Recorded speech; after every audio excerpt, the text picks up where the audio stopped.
Laurent Voulzy, présentateur des Django d'Or 2008. Oui. Alors comment ça s'est passé? Quelle expérience. C'était... on a dit oui sans trop savoir où on allait. C'est Yves Chamberlain, que je connais depuis fort longtemps et qui connaît Alain depuis fort longtemps. D'abord, on a fait des tas de disques dans son studio, au studio d'Avou. Et autrefois, et qui nous a dit, il voulait pas présenter le Django d'Or. Alors, tu veux pas présenter le Django d'Or? Alors, je sais pas. Ça a pris... On s'est rappelé comme ça, moi j'avais pas pris de décision, puis après on a eu l'idée qu'on le ferait avec Alain, quoi. Oui. Et donc ça c'était plus sympa, donc une fois que c'était avec Alain, je me suis dit c'est quand même plus sympa, et finalement on a dit oui. On a dit oui, on s'est retrouvé là, après avoir dit oui, à commencer à se poser des questions, et puis on a vu l'ampleur l'ampleur de la situation, du travail à faire quelques jours avant, quoi. Donc on a été briefé, on s'est renseigné, on a préparé des petites choses, mais en fait c'est pas être chanteur, c'est autre chose. C'est un métier de présentateur. C'est autre chose, mais en même temps on s'est dit si on le fait, il faut qu'on ait du plaisir à le faire. Alors il faut qu'on arrive à s'amuser quand même, parce que si on fait les choses sans s'amuser, alors c'est très... Alors ces 2 jours de préparation à faire des fiches, à les refaire, à les réécrire, c'était quelque chose d'intéressant. Formidable, parce que d'abord on découvre des gens. Il y a des gens que je ne connaissais pas, beaucoup de musiciens je ne connaissais pas, des jeunes pianistes, Magnus Lindgren, Yaron Herman, je crois. Voilà, extraordinaire. Alors donc on les découvre à la fois en répétition, à la fois un peu pendant l'émission. Ça nous permet de découvrir, de connaître un peu leur vie. C'est assez... c'est un exercice que je ne connaissais pas. Et avec Alain, de se renvoyer la balle comme ça. En même temps, on a eu du plaisir à le faire quand même. Moi, j'avais beaucoup le trac. Depuis 3-4 jours, j'ai très peur, quand même. Oui. Parce que il faut quand même pas quand on est à la télé, on regarde les présentateurs, ou quand on est à un spectacle, une remise de prix, etc.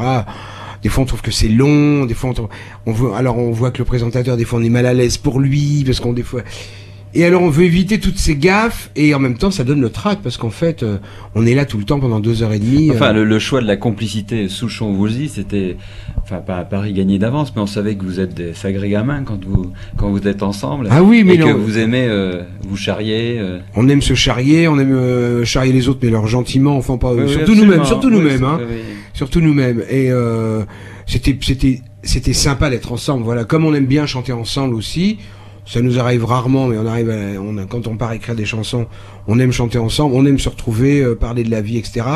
Et là, on a aimé être sur scène ensemble. Et puis on croise en même temps des gens qui travaillent des musiciens de jazz, qui sont en fait des musiciens avec lesquels quelquefois travaillé ou enregistré. Et bien sûr, jouer dans les nominés chez les batteurs. Manu Katché, j'ai fait une tournée avec lui. J'ai enregistré plusieurs fois avec Manu Katché. Bernard Lubat, on a évoqué un souvenir sur scène. Ah oui, c'est plutôt intéressant. D'un pull troué, c'est parce que en 1973 d'ailleurs, en 1973 on a enregistré une chanson avec Alain qui s'appelait J'ai 10 ans. Et Tartaguel à la récré, et c'est Bernard Lubat qui joue de la batterie. Et j'avais dit à Bernard Lubat, Bernard, j'aimerais bien que tu aies un son de batterie qui ressemble aux bottins qui m'ont permis de faire la maquette chez moi. J'avais enregistré la batterie sur une maquette, il n'y avait pas de boîte à rythme, donc sur des coussins et un bottin, caisse claire, grosse caisse. Je lui ai dit, ce serait bien parce que je trouve ce son est sympa. Alors il m'a dit, très bien. Alors il commence à détendre sa caisse claire. Puis je dis, ça fait pas poc assez. Alors il a mis son pull sur la caisse claire. Il me dit comme ça, je lui dis, c'est parfait.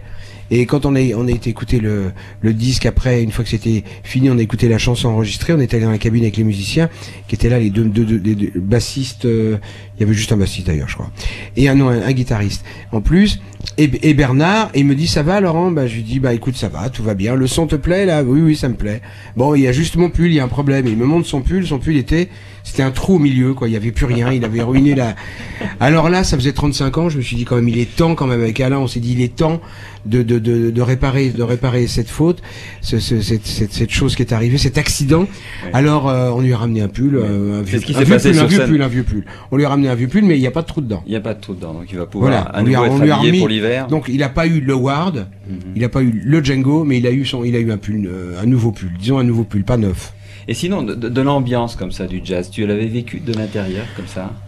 Pas trop, mais j'ai fréquenté des musiciens de jazz. D'abord, comme tu disais tout à l'heure, j'ai travaillé avec des musiciens ou en studio ou sur scène qui aussi peuvent jouer du jazz. Et là, j'étais carrément immergé. J'étais dans le sein des saints, quoi. Il y avait que des musiciens spécialistes, des musiciens de jazz. C'était une et le haut du gratin, en plus. Et puis le haut du gratin, formidable. Donc c'est une belle découverte. On sait le haut du panier, chaque musicien qui joue, chaque instrumentiste qui est là, chaque chanteur aussi, parce qu'il y avait un groupe formidable qui s'appelle les 6 et demi. C'est quand même le haut, c'est du haut niveau, ça nous élève, quoi. C'est bien, et c'est vrai que je suis pas souvent immergé dans ce milieu-là. C'est occasionnel, je peux aller voir une fois un musicien qui joue dans un club un soir, comme ça, on m'emmène et j'y vais avec plaisir. Mais là, c'était formidable, parce que bon, en plus, croisé tous ces musiciens, le trio avec de Christian Escudé, de Didier Locou, de tous ces musiciens, il y a Roda Scott, tous les musiciens que j'ai cités tout à l'heure et j'en passe, c'est formidable, quoi. Alors, formidable. Et finalement, faut laisser brûler le jazz, alors, si j'ai bien compris. Il faut laisser brûler le jazz, ça. Alors, je suis monté sur scène pour chanter ta composition. C'est gentil. Voilà. Mais alors, c'était sympa de voir ce bœuf avec André Ceccarelli, évidemment. Voilà, Bernard Lubat, là, tout ça, tous ces gens-là sur scène, c'est formidable. Sur ta chanson, donc. Et j'ai un petit peu attrapé un peu froid hier. Et alors, je voulais dire quand même, quand j'ai appris la guitare, dès que quelqu'un touchait une guitare, quel que soit le style, j'étais passionné, quoi. Et donc quand je me souviens, j'étais en internat, en pension dans la banlieue parisienne, un moment pendant 3 ans. Et j'avais de la chance, tous les pions jouaient de la guitare. Enfin, il y en avait 4 ou 5. Et les pions, c'est les surveillants, je sais pas si ça se dit toujours. Les pions, et alors, ils jouaient de la guitare, et il y en a qui jouaient du jazz, d'autres des shadows, d'autres du classique. Et alors, je regardais un peu tous les styles, tout m'émerveillait. Alors, je voyais le 3e prélude de Bach, j'étais émerveillé. J'entendais un thème Jordu, je sais pas qui a composé Jordu, mais bon, mais c'est un thème de jazz. Je sais plus c'est celui-là. Alors je sais plus c'est Jordu, pardon aux connaisseurs, peut-être c'est Jordu, je suis pas sûr.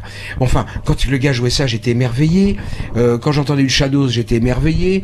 Et puis après, nous on apprenait des morceaux aussi. On écoutait après petit à petit les disques pop. J'écoutais alors beaucoup la musique brésilienne, Baden Powell, João Gilberto, tout ça. J'écoutais beaucoup de musique brésilienne. J'adorais cette musique, toujours maintenant évidemment.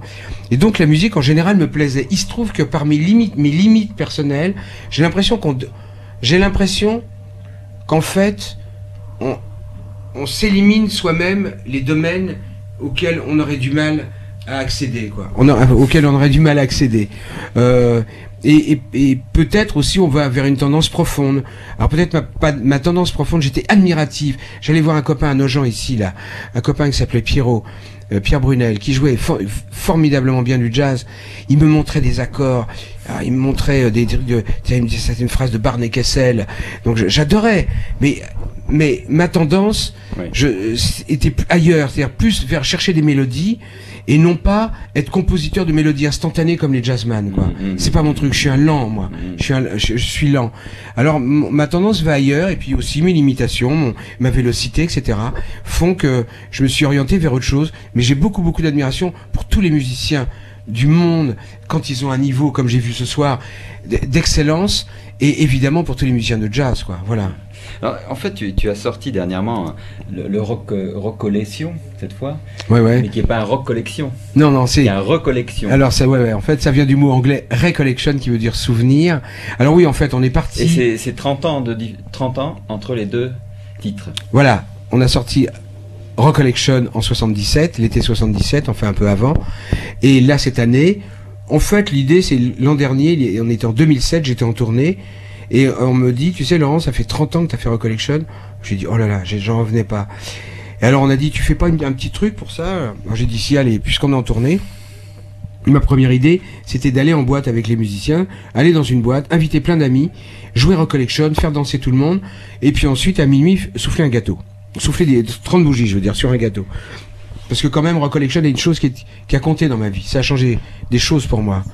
Et parce que j'avais fait des disques avant qui ne marchaient pas, un par an, et 6 ou 5, et le 6e c'était Recollection, et d'un seul coup les autres ne vendaient pas du tout, celui-là a vendu énormément. Ça a changé ma vie, et puis voilà, et puis après j'ai eu de la chance, puis d'autres morceaux ont suivi, ont marché. Donc ça a vraiment été un virage pour moi, et puis l'an dernier, donc, je me suis dit, je vais faire ça. J'ai appelé Alain Souchon, je lui ai dit, on pourrait peut-être écrire un petit couplet supplémentaire pour fêter, pour la tournée, pour cette soirée-là. Puis le reste de la tournée, je vais chanter un couplet supplémentaire pour dire que ça fait 30 ans, quoi. On est en 2008, et en 2007. Et puis finalement, quand on s'est vu, on a écrit pas encore le couplet supplémentaire, on a écrit quelque chose qui amène Recollection et qui est devenu une chanson qui s'appelle Jelly Bean. Ensuite, on a écrit une autre chanson qui s'appelle Dans le vent qui va. Ensuite, une autre chanson, un espèce de truc de fou qui s'appelle Radio Collection. Tout ça pour amener Recollection. Donc, une fois que Recollection était fini, ça faisait 15, on était à 22 minutes. J'ai dit, on fait un album. Puis ensuite, on a rajouté des choses derrière. Jukebox, les interrogations d'Elisabeth, le A7708, Sous la Lune, tout ça. Et puis finalement, ça fait un morceau qui fait 50 minutes et qui ne s'arrête pas. Mais au départ, on ne devait pas faire un album, on devait faire une surboom. C'est une surboom, 50 minutes. Voilà. Non, mais voilà. alors ça veut dire, c'est une page qui se tourne aussi, c'est une façon de dire, c'est un anniversaire, 30 ans, mais c'est aussi une façon de dire, je reviens sur, je renie pas ce que j'ai fait, évidemment. Au contraire, je rajoute une couche, et en même temps, est-ce que ça permet de passer à autre chose, ou pas, ou... Je me suis posé aucune question, puisqu'au départ, on s'est dit, une fois qu'il y avait déjà à 25 minutes de musique, on dit allez, j'ai dit on va pas faire une surboom, on va enregistrer, et puis on va enregistrer, puis on a commencé à enregistrer tous ces morceaux à la queue leu, et puis ensuite on a rajouté, mais il n'y avait pas d'arrière-pensée ni de me dire c'est une espèce de testament d'une partie de ma vie. Maintenant je tourne la page, parce que en plus dans cette partie de Recollection il y a une partie très électro à la fin. J'adore aussi certes la musique électro, il y a une espèce d'univers que j'adore dedans, puis après ça finit par des voix d'enfants. J'adore les voix, j'aime plein de choses, donc ça finit par des voix d'enfants a cappella. C'est tout, quoi. Donc je ne sais pas quel sera mon prochain disque. Je crois savoir, mais je ne sais pas dans quel style. Voilà. Donc pour l'instant, on a prévu, par exemple, avec Alain, on voudrait faire un disque en duo ensemble un jour, avec Alain Souchon. Donc je pense que c'est le prochain projet qu'on a, c'est ça. Mais des projets, j'en ai d'autres. J'aime pas en parler avant de les faire, parce que pour plein de raisons. Mais en tout cas, il n'y avait pas de... J'ai eu beaucoup de plaisir à le faire, et c'était... en tout cas, c'est pas de me dire je tourne une page, quoi. Parce que je sais pas ce que sera demain, je sais pas, quoi. Alors si on devait un petit peu conclure sur ta soirée, cette soirée de cette cérémonie des Django d'Or, la 17e, avec Alain Souchon, quel serait un peu le mot de la fin pour quel souvenir tu garderas de obligatoirement, on l'a jamais fait. C'est très marquant. Alain avait beaucoup d'appréhension, moi aussi. En même temps, on s'est dit si on le fait. Parce qu'on a eu presque un moment, on s'est rendu compte de l'ampleur, on s'est dit on va... c'est ce qu'on a vu hier quand vous êtes arrivé et qu'on a commencé à lire les premières fiches. Là, on a bien senti qu'il y avait un petit malaise. C'est-à-dire, ça faisait beaucoup de choses à assimiler. Et ensuite, c'est non seulement assimiler, mais bon, évidemment, on a ces fiches, mais en même temps, il faut que les gens ne s'endorment pas, il faut être dynamique, etc. On est là pour aussi boucher les trous, mettre les gens en valeur, c'était pas difficile, mais en n'oubliant personne, etc. Ça demande beaucoup de concentration, en fait, et aussi de l'énergie. Et en même temps, on s'est dit, surtout ce qu'on s'est dit, il faut le faire avec du plaisir, quoi. Il y a une partie qui est ardue, enfin pour nous, parce que, mais en même temps, c'est quand même de la musique, quoi. Il faut le faire avec du plaisir. Mais je te rassure, parce que je me suis promené dans la salle, et à chaque parole que vous disiez, toi ou Alain, ça passait. Le public réagissait, et on était entre copains, quoi, finalement. Ça fait plaisir. Voilà. Non, mais ça me fait très plaisir. On a eu cette anxiété avec Alain, on disait, on doit pas être très bon, on se disait tout le temps, on doit pas être très bon, quoi. Mais en tout cas, c'est sûr que ça va rester dans nos mémoires, parce que c'est une première expérience. Je pense qu'il y en aura d'autres, mais en tout cas, c'est une première pour nous d'avoir fait ça. J'espère que les gens sont pas trop embêtés, enfin d'après ce que tu me dis pas trop, mais en tout cas nous on s'est dit on veut avoir du plaisir, on a découvert des gens, on était encore plus dans cet univers du jazz avec des musiciens d'excellence, quoi, vraiment. Alors moi, ce que je voudrais dire, c'est te remercier au nom de Christiane Agege qui tient les Django d'Or à elle toute seule, et d'avoir accepté. Alain Souchon et toi, qui êtes des stars de la variété française, de venir soutenir le jazz, et ça nous a rempli la salle. Pour la première fois, on a une salle comble, grâce à vous aussi. Ah bon, bah je sais pas, écoute, ça me fait très plaisir ce que tu me dis. Bah écoute, je sais pas quoi te dire. En tout cas, merci. Non, c'est gentil, mais en tout cas, nous c'est un échange, alors, parce que c'est un échange. C'est intéressant qu'entre les mondes de la musique, il n'y ait pas d'étanchéité. Voilà, nous on était absolument heureux d'être ici. Vraiment, on s'est dit avec Alain, quoi, faut le faire avec plaisir. Puis quand on s'est quitté tout à l'heure, bon, Alain est parti parce qu'il est en pleine promo en ce moment de son album, donc il fait des trucs demain. Mais en tout cas, il m'a dit c'était quand même sympa, quoi. Et bon, on va se reparler, j'aurai au téléphone demain. Mais en tout cas, moi, je peux dire que j'ai eu beaucoup de plaisir à le faire, beaucoup d'anxiété, mais c'est beaucoup un peu de palpitation, et en même temps de la joie, du bonheur. Je me suis marré sur scène quand même, vraiment sincèrement ri. On a eu du plaisir à s'échanger des trucs, des fois à partir, on savait pas où, à se tromper, et en même temps à assister voilà, notamment répétition, et là aussi, et puis de voir tous ces gens merveilleux qui s'occupent des Django d'Or. Il y a une belle il y a quelque chose de beau de cœur, du cœur, quoi, ici. Là, il y a beaucoup de cœur. Les gens qui jouent de la musique, quel qu'il soit, au moment où ils jouent de la musique, ils mettent tout leur cœur. Et les gens qui préparent ce genre d'événements pendant des mois mettent tout leur cœur. On sent, c'est des gens qui mettent leur cœur, quoi. Et ça n'a pas de prix, quoi. Voilà.